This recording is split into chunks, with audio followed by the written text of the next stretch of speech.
Recording in process.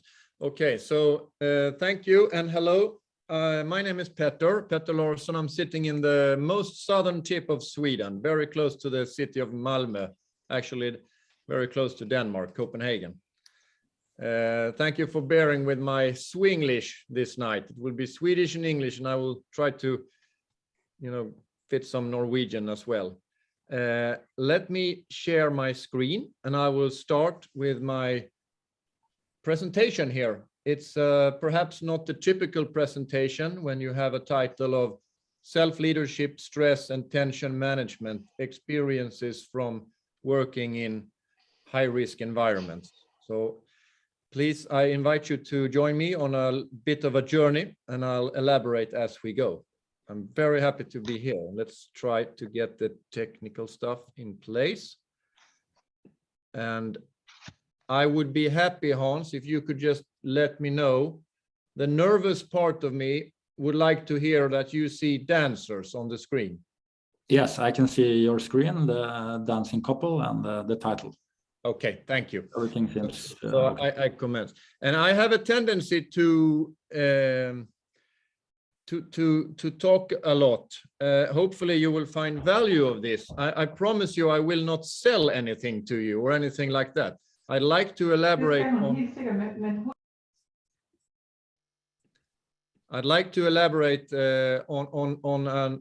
my journey. It's actually an inner journey. I'm coming close to my 50s, and I bring extensive experience of working. Let me get the technique here very much in place first. I bring extensive experience of working and operating in high tension environments such as, Mogadishu and Kabul and Pakistan and places like this, the Balkans, just around the conflict. I've worked for the intelligence and security apparatus in my country, in Sweden, for way too many years. I think we almost come up to 20. Then something happened, and this is what I will talk about today, my journey, and what tools and discoveries made me transform into someone else, or at least another version of myself. I have seen the real world effect stress, tension, and trauma had on human behavior. That would be my own, my colleagues, and the many people I encountered abroad and also in my own country. So today I'm working as a director and a senior advisor in a Swedish risk advisory firm, together with a business partner. But that's not the topic for today. So the stress, tension, and trauma knowledge that has stayed with me as I now advise senior leadership teams in the business setting or any official organization on modern and digital risks. You have heard about ransomware and cyber criminals and stuff harassing our companies. But I also do interpersonal and team building workshops, and a very dear passion of mine is interpersonal and strategic coaching of individuals. That I will never let go. And I'll share some of my experience having dealt with a life crisis and the stress management of myself.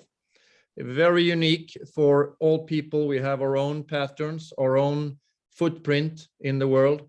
So what I speak about is my journey and no one else. I won't provide any recommendations for anyone else, but I'd be happy to share my own feelings and thoughts and experiences and where I took some wrong turns. I'd like to start with a bit of a poem from an author called Robert Greene, and I'd like to read it out. The character you seem to have been born with is not necessarily who you are. Beyond the characteristics you have inherited, your parents, your friends, and your peers have helped to shape your personality. The Promethean task of the powerful is to take control of the process, to stop allowing others that ability to limit and mold them. Remake yourself into a character of power or love, if you want that. To me, that's pretty much the same when we speak about inner. Working on yourself like clay should be one of your greatest and most pleasurable life tasks. It makes you, in essence, an artist creating yourself. So let's set the stage. We go back a number of years. Here I am, happy camper, as we say, working in a special job with special people doing special things. I am in the security system of Sweden. And I'd like to tell you a story of how I learned over my career how to deeply understand and connect with other people, and how I finally came to the understanding that it was with myself I needed to connect, as you of course already have noticed. So having worked in many, many countries, high risk scenarios, high risk situations with absolute fantastic partners and the best teams for that kind of job one can mobilize. I woke up every morning feeling myself, I'm absolutely fabulous. So am I really working with these people in these environments? Spent a lot of time in Sweden, but then we took our things and we traveled to some other part of the world doing our job. At home, my family at that time, 2 sons, and at that time my wife. We have since divorced, which I will come to. Most of the time I was away on job. My self-talk, you know, the dialogue you have with yourself, was all about quality and not quantity when speaking of my relation to my family back home. The best a man can get is the family, and I was not home. I was somewhere else in the world or in some Swedish city somewhere doing my thing. I was absolutely 100% sure I was doing the right thing, though. Now I know that I had absolutely no real clue of what I was doing. I was deeply in what I call a safety-seeking pattern, which I will come to in a bit, performing my pattern of life as I was primed to as a child to perform and enforced during my upbringing.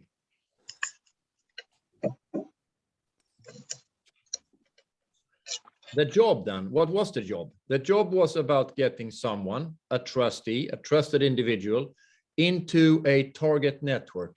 It could be a spy case, could be violent extremists, you know, on the left side, on the right side, violent people, terrorist suspect, you heard the Islamic State, or earlier than that, the different violent networks of Mogadishu. We had our share in Sweden.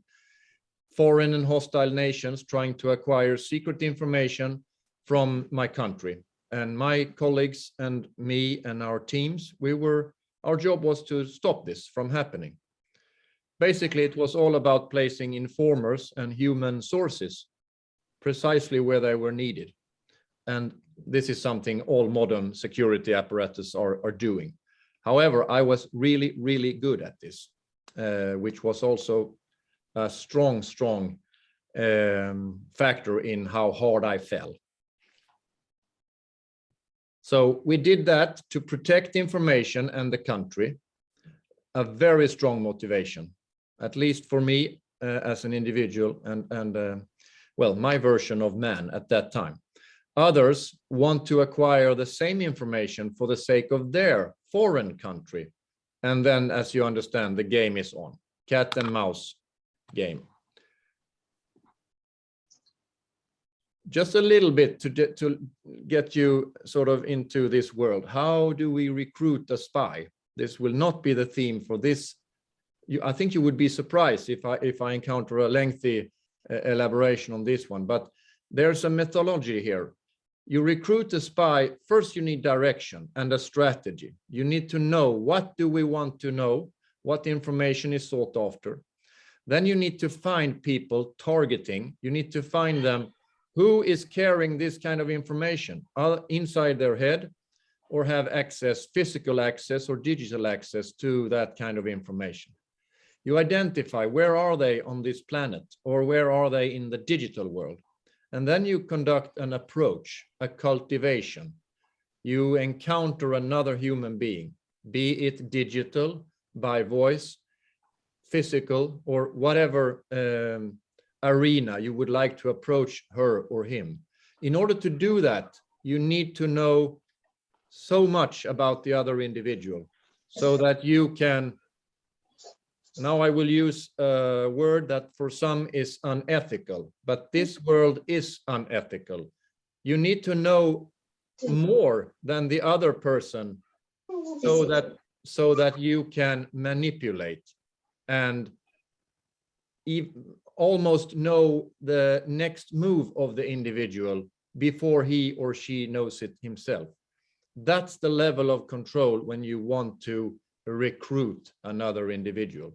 You have not so much room for error, and you perhaps only have a small time slot where you can encounter the other individual. Could be a foreign intelligence officer traveling, and you have a short time slot to do your thing. And then, as always, you always have an exit strategy already from the beginning, a plan. How will this end? Where will I exit, or where will the other colleague exit? Because you always try to match. You really try to understand the other one, almost like some version of a, I know it's not a good, the psychotherapists don't agree, but I say it anyway. You have to use extensive amount of tools, training, and techniques to really understand the other person, so that you can try to understand motivation, behaviors, and what we call safety-seeking patterns. We'll come to that in a bit again. We always want to know the organizational chart, of course. And please, while I talk about this, all these slides, listen to what I'm saying, but keep a little something in the neck or back of your head, saying, what does that have to do with me? And we'll come to that. So the official organizational chart is, of course, very important for recruiters trying to find someone on this chart to recruit. But this one is the best, the real organizational chart. Who has slept with whom? Who has had an affair? Who has kids at the same school? Who is selling drugs to whom? Is there any religious connection? Jealousy, secret deals, career moves? They play golf. They love each other. That one is secretly in love with that one, and stuff like that. This is the reality.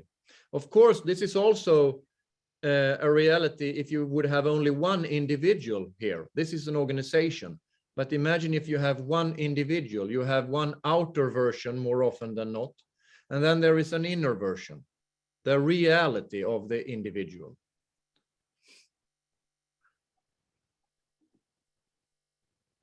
I like this photo. It's from an artist who makes a number of these, but it's always the same theme. There is something inside of the human adult body who wants to move in a direction apart from what the older body is doing. I find it absolutely beautiful, this with the children. So what we learned, or what me and my team learned, that in order to be able to connect to someone, you really need to understand their deep needs. So what? That's everyday knowledge, right? However, we incorporated senior psychologists in this. We stole from psychotherapists, strategic headhunters, even any occupation. We could have the slightest feeling that they know something that we need to know in order to optimize our chances of success. So what did we really need? We really needed to understand very rapidly the other individual. What was the different needs? And I challenge you, what are your needs? How far are you willing to go in your everyday life in order to meet those needs? So I say some of us, we have a primary need for stability, safety, and comfort. That makes us calm somewhat. We recognize when stability, when safety and comfort, we're sort of home. Some of us needs variation as a primary drive, or what to call it. Some of us needs significance, or a feeling of being important, at least to someone. And some of us, we really need togetherness, a love, connection. We really need to feel connected. And some of us, we need sharing, being able to share. What's your own safety seeking pattern? So what I learned and what our teams learned was, in order to really produce or encourage or inspire absolute fantastic operators, as we called our staff, we needed to invite them to get to know themselves a lot. So they were basically artists in creating an understanding of themselves. We believed. How wrong I was.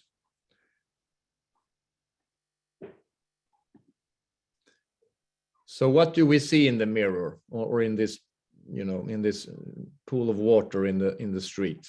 Is it a lion, or is it a cat or a kitten? Or are you true to yourself? What we did, when we understand with the methodology we found to work, and could actually get the feeling of the other individual, the guy or woman we needed to recruit, if we could get connected to the true inner self of that individual, then you are asserting influence. Then you have the key to the other individual. I do know that this sounds very unethical, but it absolutely works. So it's pretty unethical advantage. And I don't know about you, but if you have heard the inner voice of yourself and the inner feeling, you know that if you do not listen to that, then you are in trouble or on your way to trouble. It's a very tough thing for many people, that once you hear your own inner voice and you don't follow it, you're on to a rough trail. So the wheel of life, it's a very superficial tool, but it has absolute value. It's a visualization, more or less, and perhaps a starting point for a discussion. It's about balance and unbalance, and of course you perhaps have seen it before. So over the years, I tried and played with lots of models and methods for mindfulness, meditation, to get a life in balance and harmony. I felt unbalanced as an individual, and I was chasing something, but I never knew what. Now I'm speaking a bit about myself. I always described that I had a nuclear power plant in my chest, some buzzing energy making me do the most. Yeah, I could take those 3 extra miles when my peers and friends, they stopped for some reason. I could move on for what seems to be forever. So I worked and worked and worked. And for me, those tools and techniques, they were often superficial. They did not stick with me, and it did not really help me. Instead, I increased the working tempo and intensity of my life. So when I entered as a young man working, when I entered tough situation, my safety-seeking pattern, safety-seeking strategy was to work even harder, to increase the intensity and move into and away, into and beyond, into and through the tough situation. So how do you balance your life with a safety-seeking pattern like that? You don't. But if you get tools that increase systematic behavior, increase structure in your everyday life, so in a way they help me to keep on doing unhealthy things on an unhealthy level. I know that now. I did not know that before. I bought hundreds over the years, hundreds of pocket books and whatever self-help books I could get from the popular shelves of Pocket Shop wherever I went, at the airport, stuff like that. I think I have plenty, too many. But they didn't really help me. I think they increased structure and system thinking to my already extremely systematic behavior. I needed to crash, to give up and start over, but I didn't understand it. So back to the team, we developed and learned from researchers all over the world and how to assess people good enough to establish real connection and influence them to work with us. They did not expect that to happen the morning they woke up. I learned that we as humans often are aware of the safety-seeking patterns. We're not aware of them. And that these are not strategies that actually help us as adults. So I also learned that we carry physical tension patterns and that they affect our everyday behavior. Also how we actually interpret the world around us. So the physical tension in the other person's body can give me as a recruiter signs of how I should talk to that individual.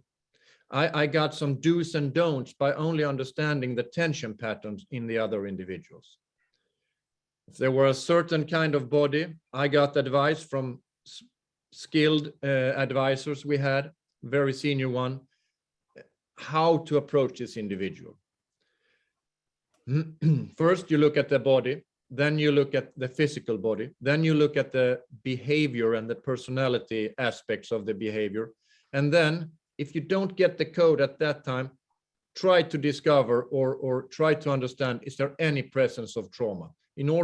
Severe trauma. In order to do that, you need to have somewhat good connection and confidence with the individual. I studied for years literature and courses on human motivation, leadership, group dynamics, and the ins and outs of the human nervous system. I partnered with psychologists to explore how to optimize the methods of me and my colleagues. I took that extra mile, actually those 3 extra miles again. I did not understand that what I actually was doing was trying to find myself. I know that I had only a very poor connection to my inner self and my own true spirit. However, I believed I was right on track and totally aligned with my true self. That was my belief.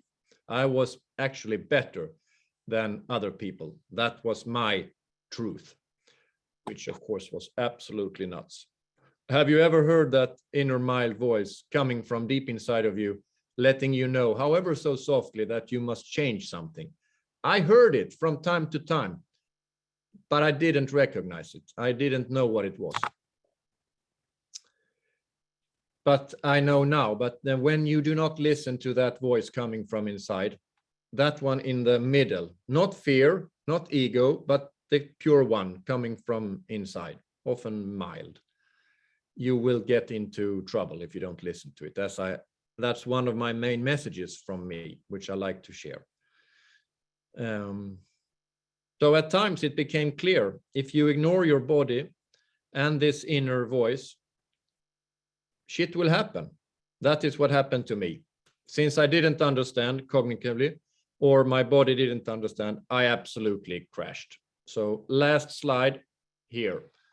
The predestined crash, the psychologist told me. Coming close to 40, I'm almost 50 now. Coming close to 40, I suffered from what they call the predestined crash. And they said, you military guys, you're so structured and so systematically ordered, so you have much more endurance than many other people. But that only means that you fall from a higher position. So I know now I had no work-life balance. If we were in Mogadishu, we came back perhaps to Istanbul, to the airport. The bodyguards, they flew to Stockholm. I had my family in southern Sweden. I said goodbye to the bodyguards in Istanbul, took the flight to Copenhagen, crossed the channel over to, or the strait over to Sweden, did not go home. Went immediately to took some kind of operation car and head out for meetings with some of my sources. Absolutely nuts, had no feeling of this is wrong. It was to me very logic. Extreme high physical tension, my body was so tense. Safety seeking patterns on high alert, very active. And as we will come to in a minute, they are not always healthy, even if you're primed to it. No inner safety, no sense of safety inside of me. I was running. No sense of external safety. When the nervous system is on fire, so to speak, sorry for using rude language, but when the nervous system is tied up and it commands and it inspires the body to be tight, everything gets tight. Internally, externally, the mind gets tight. You get black and white thinking. Under severe stress, everything gets black and white, threat or possibility. There is no gray areas. It gets black and white. You have to make snap decisions. That's often a red indicator, a bad indicator. No rest, no recovery, no relaxation, no real fun, and absolutely no authentic me. And this was catching up on me. I had a feeling that something was wrong, but I couldn't understand what. So the inner dance had already commenced. My awakening was very, very hard. It took me to hospital. One day, very early in the morning, I woke up. I was frustrated, very angry. Anger is a typical thing. It was for me. I was very much afraid of aggression, of my own aggression. I know now it was absolutely no danger at all to anyone or anything, but my fear of my own aggressiveness or aggression was killing me. I had a fear of losing control and what would happen. I woke up really early that morning and I rushed to the toilet for some reason. And I got this strong sensation, low back in the almost by the bum, a big energy feeling. And I am very skeptical, I must say that. But this journey have made me a little softer. This energy exploded in my hip and just went straight up through the spine up to my head, and then it was lights out. And I woke up, I don't know how long after, my at that time 10-year-old son and my at that time wife were trying to force the bathroom door. My at that time wife had mysteriously woken up by the thump of me collapsing on that hard floor. So big pool of blood, and there I was waking up the second they opened the door. That triggered quite a stay at the hospital.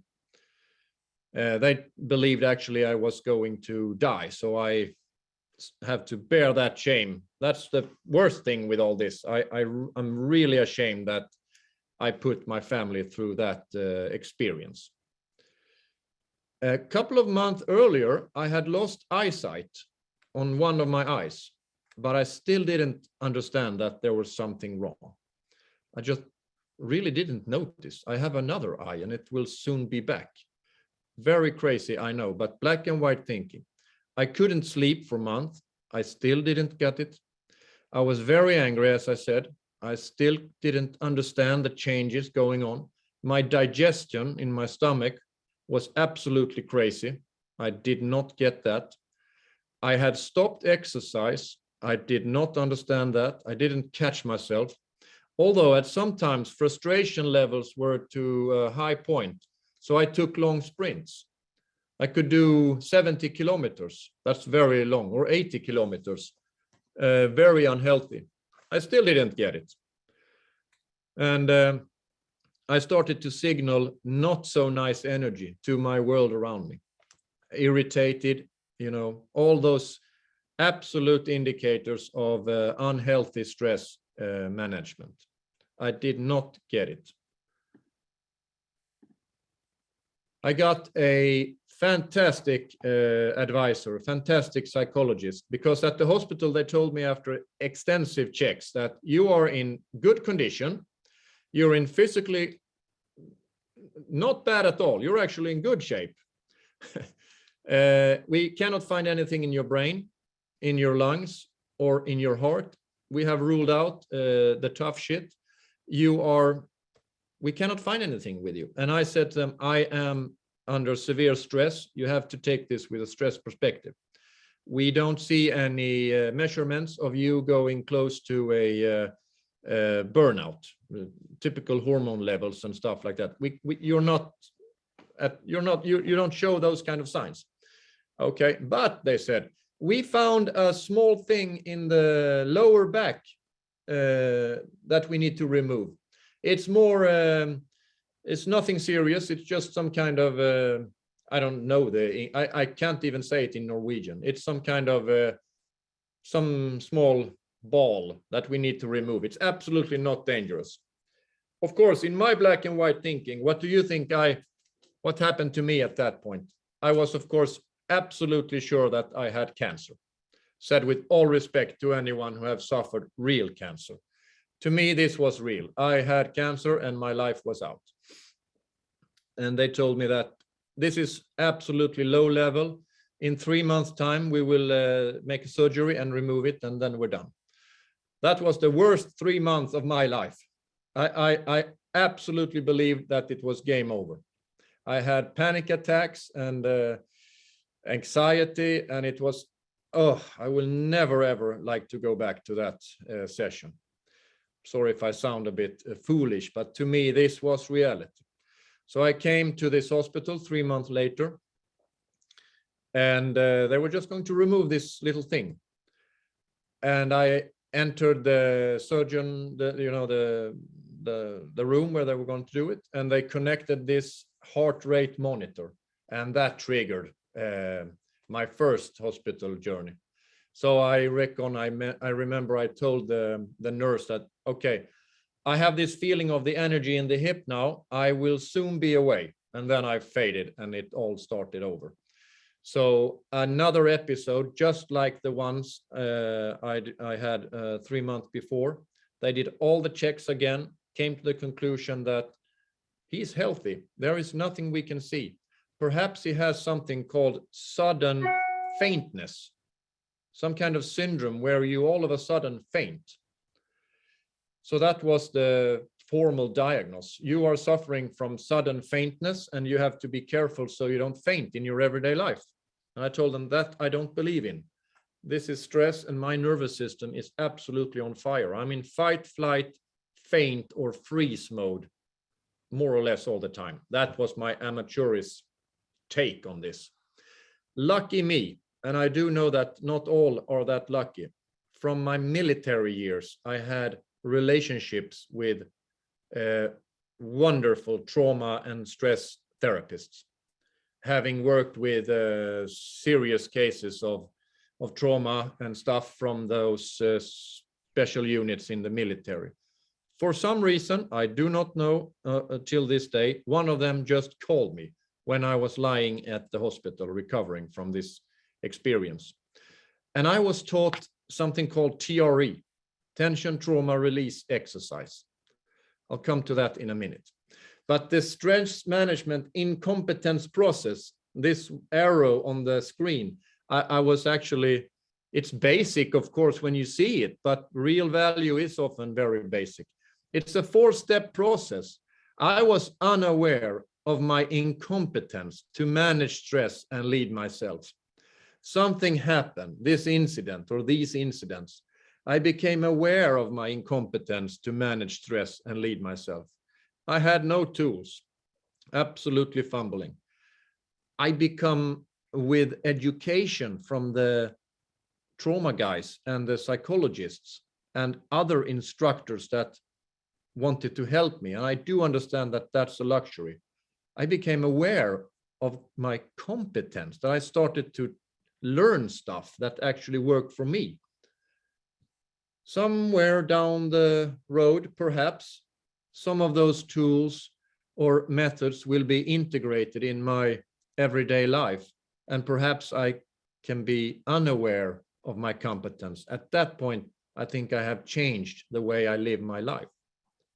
I think this 4-step journey or process is pretty nice to have in the back of one's head. I needed to have these questions much earlier. Do you love your work? Why do you love your work? And what kind of love relationship do you have with your work? Is it a fresh relationship I had with my work? Does it make me happy? Will those questions have helped me before? I don't know. Sometimes I think a guy like me, full force individual, I needed to crash. No cognitive or conversational tactics would have stopped me. I think I really needed to crash and crash hard.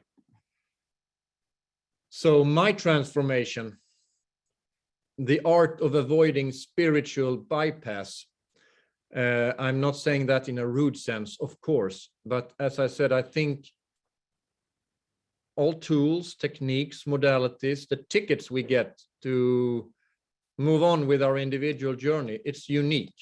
So one tool that works for someone is perhaps a lifesaver for someone else, and perhaps absolutely nothing for the third individual. But for me, spiritual bypass was a pretty important thing. I was advised by my advisors to try whatever you want, but don't force it, and try to play with yourself. If it sticks, keep on doing it. If it doesn't stick, leave it to another day. But spiritual bypass, tendency to use spiritual ideas and practices to sidestep or avoid facing unresolved emotional issues, psychological wounds, and unfinished development tasks. My journey was all about trying to understand what soft and hard traumas, if any, and or life-defining moments have happened to me during my childhood, and what patterns have been created. The coming close to this TRE, the neurogenic vibrations, which I know Hans will talk about extensively during this week, and also an excellent guide for this. They brought me to an understanding of how am I supposed to feel when I am relaxed. And I understood once I had integrated TRE into my everyday work world, that I haven't had a clue about what is the feeling of true relaxation. That power plant I had in my chest, it's not here anymore. I'm so much softer. Every day? No, not at all. But now I know when tension arises in my body and I can react. So that did not happen before. Then I was absolutely on fire all the time. My safety-seeking patterns were not good for me at all. And the key to me was to understand how was my uprising influenced me as an adult. The psychologist was very, very skilled. He told me during my first meeting, I told him, I need to talk to you about my childhood, because the inner voice was now free. It was telling me that you need to do this. And he told me, wait a minute, we'll not do that now, Petter. First, we need to teach you how to eat properly, how to exercise balanced, how to make sure you get some sleep, all the basic stuff. Then we can talk about your childhood if you want. So I say that with a little bit of a as we say in Swedish, glimt in my eyes, but he was very correct. So hot yoga and surfing found me. So that for the first time in my life, apart from children, of course, something found me. I wasn't the guy making things happen. I don't know how it happened, but I absolutely fell in love with super intense exercises in hot yoga, 40-degree heat, high humidity, and tough 90-minute training. That was good for me. And the surfing was a place where I couldn't control anything. If I only could get up on the board, unfortunately, it's not me surfing on that photo, but if I only could get up on the board, be on the ocean with friends, it's all about smiles. And if there is a wave, it is. Without control. That was things I needed. So what tools have been super, super relevant for my previous career and made me and my team really find the connection with those people we were supposed to recruit, and which, to go all full circle, actually helped me to find myself and those safety-seeking patterns. There are many, many, many modalities around this. It's come from the tradition of bioenergetics. I am especially focused on the centaur model. It's a female researcher called Sandy Cotter, very, very scientific based. So the centaur model, and again, there are others, so please don't see this as some kind of selling. This is, I want to share my models that I have found very, very valuable. The centaur model poses the idea that we live our lives at only a fraction of our true potential. So remember this with the inner voice. And the centaur journey begins with life-changing insight into your way of presenting yourself to the world. As you begin this process, you will dare to fulfill the potential. I was super afraid. My biggest obstacle was my fear. I was fear of losing control. So Centaur teaches you to access your original ethical spark, what you really need to do. And it gives you tools and actually, I would say, a lens, how to look on your own behavior and understand your beginning and understand your fellow humans, the people you encounter. What are their behaviors and what's an explanation how it can be connected to their upbringing from 0 to 6 or 7 years old. It's absolutely fascinating research. It's not super popular. It's very, very expensive, but it's crystal clear. I really love it. To me, it was absolutely fantastic. I recommend it. Centaur model coming from the bioenergetic field. The neurogenic tremoring, getting you back to equilibrium, this TRE. TRE is one modality of several. I came across TRE from the advisors with history from the military. Trauma therapist Petter Larsson wrote that animals don't get PTSD. Once they're out of danger, they shiver and shake and release the trauma from their bodies. Today, I think some trauma experts will contest the use of trauma in that sentence, but they shake out the biochemical cocktails in the body. So long-term suppression leads to excess energy being trapped in our bodies. This results in chronic tension. I was absolutely tense. And physical tension and mental distress. It affects everything in our body. And this typical exercise and others like it helps you in a very forceful way to reduce the physical tension in the body. And to me, I remember one of the first sessions, I got this tension release. It just came, tears just came pouring. But as we call it, those are happy tears. And I actually was so grateful for this modality that I decided to, if possible, I'd like to become a provider because it helped me so much. It helped my character structure and my version of being human, helped it a lot. So I wanted to pay back. And it actually, my will to pay back also brought me to become the chairman on the globe for this organization, which I actually have now chosen to end for other reasons. But the modality, I would say, is absolutely fantastic. If you haven't tried it, please check it out. It's fantastic. I would like every human to have at least tried this. It's like riding a bike. You need to learn it and then you have it. So coming to some kind of conclusion on this strange journey I have shared with you. I hope you are still there. I only see my own screen. High risk, high consequence decision, working all over the world. Human nervous system does not care where you are. What I learned was that human behavior does not differ if I'm in Mogadishu or in Stockholm, Oslo, US, France, or Copenhagen.